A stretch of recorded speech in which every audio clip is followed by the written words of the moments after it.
ये आपकी video class है फ्रॉम एवन स्टडीज़। रिक्वेस्ट है, अगर कोई टॉपिक या कोई बात या कोई इम्पोर्टेंट क्वेश्चन या कोई भी चीज़ वीडियो में छूट जाती है या प्रॉपर तरीके से समझ में नहीं आती है तो तुम मुझसे बोर्ड क्लास में पूछ सकते हो। मुझे कोई प्रॉब्लम नहीं है वो टॉपिक दोबारा से एक बार फिर से एक्सप्लेन करने में। ठीक है, तुम वो चीज़ मुझसे कंप्लीटली पूछ सकते हो। Thank you. 10th class English B core. तो देखो, रॉबर्ट फ्रॉस्ट ने कितनी अच्छी अच्छी बातें हमें बताई है कि हमें जीवन में उन चीज़ों पर ध्यान देना चाहिए जो छोटी होती हैं, है ना। अक्सर क्या होता है, अब मैं तुम्हें कुछ सच्चाई बताता हूँ जीवन की। देखो, पोएम काफ़ी गहराई वाली है। मैं उम्मीद करता हूँ तुम्हें बातें समझ में आ रही होंगी और मैं कोशिश कर रहा हूँ कि पोएम की एक एक नस तुम्हें समझ में आ जाए। इतना डीप में मैं चला जाता हूँ कई बार कुछ लोग होते हैं यार, बड़ी बड़ी चीज़ों की तरफ ध्यान देते हैं जीवन में। यार ऐसा करेंगे तो वैसा हो जाएगा, वैसा करेंगे तो ऐसा हो जाएगा।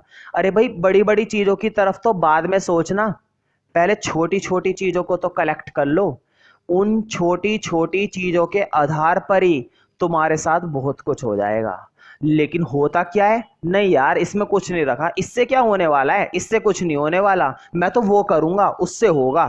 तो अभी वो करेगा तो करता रहे, फिर वो करते तो वो हो जाता है फिर, है ना। तो जीवन में ना हमें हमें ज्यादातर किस पर ध्यान देना चाहिए, छोटी छोटी बातों पर, ना कि बड़ी बड़ी बातों पर। जिस बंदे ने छोटी छोटी बातों पर ध्यान देना सीख लिया उसको बड़ी बातों की जरूरत पड़ेगी ही नहीं। ठीक है, तो इस चैप्टर में, इस पोएम के अंदर कवि ने हमें यही बताया है कि किस तरह से जो छोटी छोटे क्षण होते हैं हमारे जीवन का, जो छोटा छोटा समय होता है, टाइम पीरियड होता है, उसका हमारे ऊपर कितना बड़ा प्रभाव पड़ता है। तुमने देखा कि वो बंदा पेड़ के नीचे आकर बैठ गया था, उदास था, पछता रहा था अपने जीवन पर, अपने उस दिन पर, और वो अपने उस दिन को बर्बाद करने के लिए आया था, अपने जीवन को खत्म करने के लिए आया था।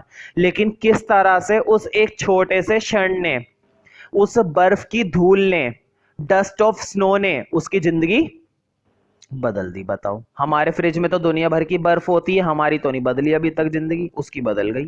खैर कोई नहीं, हमें क्या लेना, उसकी बदल गई, अब अच्छी बात है बदल गई तो। अब जरा समरी को कंटिन्यू करेंगे भाई, बहुत ही बढ़िया पोएम है, थोड़ी सी बची हुई है तो इसको भी निपटा देते हैं। At that precise moment, precise का मतलब होता है बिल्कुल सही। यही वो क्षण था, यही वो मौका था, यही वो बिल्कुल सही क्षण था जब एक व्यक्ति कुछ कर सकता था। देखो, the black crow of death shakes the pure good snow on to the man. वो जो काला कौआ था, जो कि मृत्यु का संकेत होता है, डेथ का सिंबल होता है, उसने उस शुद्ध अच्छी बर्फ को हिलाया ऑन टू द मैन, और किस पर शेक कर दिया, किस पर झाड़ दी वो बर्फ, आदमी के ऊपर। अब जैसे ही उसके ऊपर वो बर्फ गिरती है, अचानक से उसे ठंडा सा महसूस होता है, तो उसके अंदर फ्रेशनेस आ जाती है भाई। उसके अंदर क्या आ जाती है, तरोताजापन आ जाता है, रिफ्रेश हो जाता है वो। All that goodness helps the man to change his mind. और ये वही अच्छाई थी जिसने उस आदमी के माइंड को बदल कर रख दिया। अबाउट किलिंग हिमसेल्फ, उसने प्लान बना लिया था, उसने ये योजना बना ली थी कि यार मैं तो खुद को खत्म कर लूंगा, मेरे जीवन में कुछ नहीं रहा। लेकिन अब उसका मूड बदल गया। Instead he decides to live, अब उसने फैसला करा जीने का। फॉरगेट द रिग्रेट, और जो भी उसको शर्मिंदगी हो रही थी अंदर ही अंदर, उसने उसे भूलने की कोशिश करी कि मैं अब इस चीज को भूल जाऊंगा। सोरो टू इनेबल हीलिंग, और उसने अपने उस दुख को भूल गया और खुद को बचाने की कोशिश करी। हीलिंग का मतलब होता है सुरक्षित करना। उसने ये फैसला करा कि मैं खुद को क्यों नुकसान पहुंचाऊं, खामे खा मैं इतने छोटे से दुख की वजह से खुद को परेशानी में क्यों डालूं। मैं खुद को बचाने की कोशिश करूंगा, खुद को सुरक्षित करने की कोशिश करूंगा। तो उसने अपने उस दुख को खत्म करा, और दुख को खुद खत्म नहीं करा, उस छोटी सी मूवमेंट ने उसके उस दुख को खत्म कर दिया। 7th point, the poem dust. Poem तो खत्म हो गई है, अब कुछ एडिशनल बातें हैं पोएट के बारे में और पोएम के बारे में। The poem dust of snow by Robert Frost retreats, इसको रिट्रेट्स पढ़ते हैं राइट्रेट्स, इसका मतलब होता है दोहराना, बार बार बताना। मुझे बताओ पूरी पोयम में बार बार कवि किस एक चीज पर बोले जा रहा था बार बार? छोटा सा मूवमेंट, छोटा सा मूवमेंट। जीवन में छोटा सा क्षण होता है, उसका भी हमारे ऊपर बहुत बड़ा क्या पड़ता है? प्रभाव पड़ता है। ये बात याद हो गई होगी मैं उम्मीद करता हूं। अगर तुमने पोएम ध्यान से पढ़ी है तो तुम्हें ये बात याद हो जानी चाहिए। तो बार बार पोएट हमें यहां पर क्या दोहरा रहा था? वही एक छोटी सी बात, ठीक है, एक छोटा सा क्षण हमारे ऊपर बहुत बड़ा इंपैक्ट डालता है। तो देखो ये लिखा हुआ है, the poem dust of snow by Robert Frost retreats, retreats का मतलब होता है दोहराना, बार बार बोलना, ठीक है। That the little things in life can make huge changes in our future, मतलब जो छोटी छोटी चीजें होती हैं हमारे जीवन की, वो हमारे जीवन में, हमारे भविष्य में एक बड़ा परिवर्तन लाती हैं। ह्यूज का मतलब होता है विशाल, और चेंजेस का मतलब होता है परिवर्तन। मतलब अगर हम उन छोटी छोटी चीजों की तरफ ध्यान दें तो उससे हमारे जीवन में एक बड़ा परिवर्तन आ सकता है। जरा सोचो, बैठो, समझो, उस चीज को देखो कि यार ऐसा हुआ तो क्यों हुआ, कुछ सोचो उसके बारे में, तभी परिवर्तन आएगा। लेकिन हम लोग सोचते ही कहाँ हैं।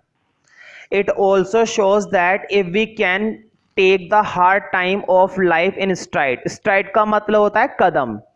मतलब अगर हमें जीवन में कभी मुश्किल समय आता है, मतलब अगर हमारे जीवन का ऐसा टाइम है जो हार्ड टाइम है, हार्ड टाइम का मतलब होता है मुश्किल का समय, है ना, जिस समय हमारे सामने कोई समस्या उत्पन्न हुई भी है, तो हम क्या करते हैं? हम हार मान जाते हैं।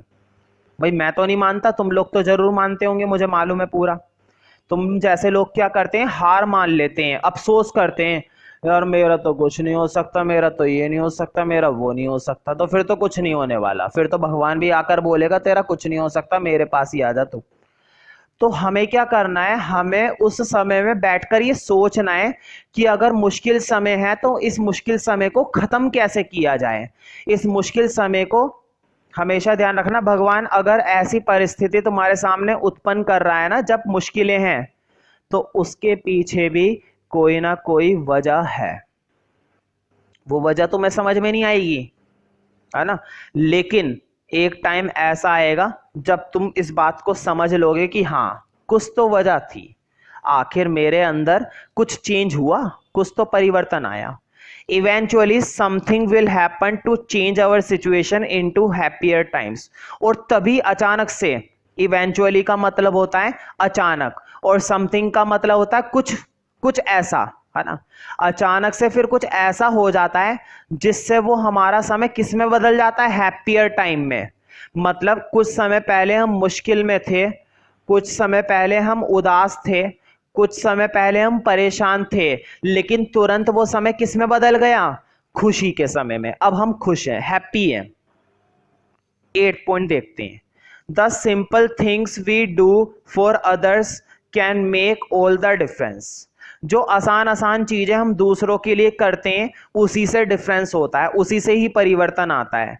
Just think about those random acts, जरा उन चीजों के बारे में सोचिए। रैंडम एक्ट का मतलब होता है कोई भी कार्य, एनी वर्क, हर वो चीज जो तुम दूसरों के लिए करते हो, चाहे वो छोटी मोटी हो, चाहे वो कैसी भी हो, ठीक है, जो भी तुम्हारा एक्ट होता है काइंडनेस का, जरा उन चीजों के बारे में सोचिए।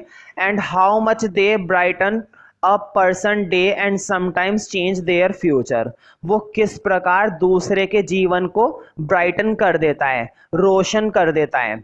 मतलब अगर हम कोई ऐसी एक्टिविटी कर रहे हैं, अगर हम कोई ऐसा छोटा मोटा काम कर रहे हैं दूसरों के लिए, जिसकी वजह से दूसरों के जीवन में क्या आ जाती है? रोशनी। दूसरे के जीवन में क्या आ जाता है? उजाला आ जाता है, खुशी आ जाती है, और जिसकी वजह से उनका भविष्य बदल जाता है। 9th पॉइंट और last point, noticing and appreciating all the small things in life, अपने जीवन में हर उस छोटी से छोटी चीज को नोटिस करो और उसको अप्रिशिएट करो, मतलब मानो, मतलब उस पर ध्यान दो। मेक अवर लाइफ हैप्पियर, तो हमारा जीवन कैसा बन जाएगा? खुशी, खुश हो जाएगा। It will also cause us to have a spirit that is willing to change therefore succeed, मतलब जब तक हमारी आत्मा कुछ ऐसी नहीं बनेगी कि हम उन छोटी छोटी चीजों की तरफ ध्यान देंगे, तब तक शायद हम कामयाब भी ना हो पाए। और अगर हमने उन चीजों की तरफ ध्यान देना शुरू कर दिया, अगर हम उन चीजों को कंसीडर करने लगे, उन छोटी छोटी चीजों को अपने अंदर उतारने लगे, उन परिवर्तन को महसूस करने लगे, अगर हमारी आत्मा ने ये बात मान ली कि यार मैं चेंज करके रहूंगा, अपने आप को बदल कर रहूंगा, तो फिर तुम्हें कोई नहीं रोक सकता कामयाब होने से। फिर तो तुम कामयाब होकर ही रहोगे। ठीक है, फिर तो मैं भी नहीं रोक सकता तुम्हें।